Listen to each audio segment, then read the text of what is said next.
আগের ভিডিওতে দেখেছেন যে আমি যে জমিটা প্রস্তুত করেছিলাম করলার জন্য, মানে শসা লাগাবার জন্য আগে প্রস্তুত করেছিলাম। কিন্তু এখানে শসা লাগাবো না। আমি প্ল্যানটা চেঞ্জ হয়েছিল। তো এখন আমি এখানে করলা লাগাবো। তো করলা লাগার জন্য আমি এই যে জমিটা প্রস্তুত করেছি, সেই জমিটা আজ অনেকদিন হয়ে গেল। প্রায় ২০ দিন মতো আমরা এরকমভাবে রেখে দিয়েছিলাম। আপনারা দেখতে পাচ্ছেন পুরো ফাঁকাভাবে রাখা আছে ভেলি করার পর।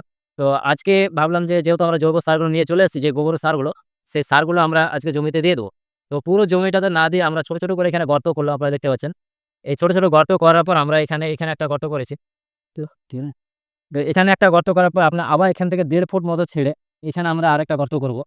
এখানে গর্ত করার পর আমরা এই গর্তের মধ্যে গোবরের সার যেগুলো আছে সেগুলো দিয়ে দেবো। তাতে কি একটা সুবিধা হবে যে আমাদের পুরো জমিটাতে সার লাগছে না, দিলেও ভালো হয়। কিন্তু আমাদের যেহেতু অতটা সার নেই গোবরের সার, তো আমরা এরকমভাবে দিচ্ছি। তাতে কি হবে, আমাদের গাছগুলো এখান থেকে যে শক্ত মাটি, সেই শক্ত মাটির কাছ থেকে মানে বেঁচে থাকবে। প্লাস আমাদের এই সারগুলো মানে সার হিসাবে কাজে লেগে যাবে। তো এখানে নরম মাটি হয়েছে, প্লাস আমাদের গাছটা উঠতেও সুবিধা হবে।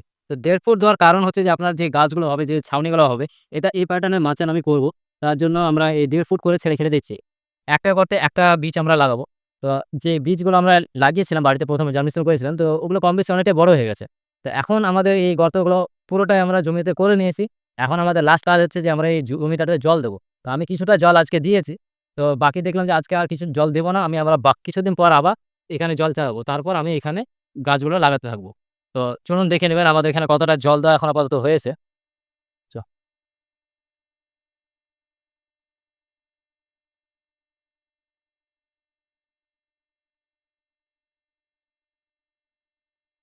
তো এখানে আমরা জল চালিয়েছিলাম। তো কিছুটা আমাদের জল কমপ্লিট হয়ে গেছে, আপনারা দেখতে পাচ্ছেন। এই যে আপনি ধানের জমিটা আগে দেখতে পাচ্ছেন, সেই ধানের জমি থেকে আপনার ডিপের যে জলটা আসছে, সেই জলটা আমরা এখানে নেবো। আমি পুরোটাকে আজকে দেব না, আমি কিছুটা এখানে দিলাম। তারপর আমি আবার ওটাতে চালাবো। তো যাই হোক, আলহামদুলিল্লাহ আমরা এখানে আপাতত আমাদের সার দেওয়া কমপ্লিট হয়ে গেছে। তো এখন সার দেওয়ার পর আমরা একে এবার জল দিয়ে দিলাম। জল দেওয়ার পর এবার আমরা কিছুদিন পর আমরা এখানে গাছটা লাগাবো। তো দেখা হচ্ছে আপনাদের পরবর্তী ভিডিওতে, যখন আমরা গাছটা লাগাবো তখন আপনাদেরকে দেখাবো কিভাবে আমরা গাছটা লাগাচ্ছি।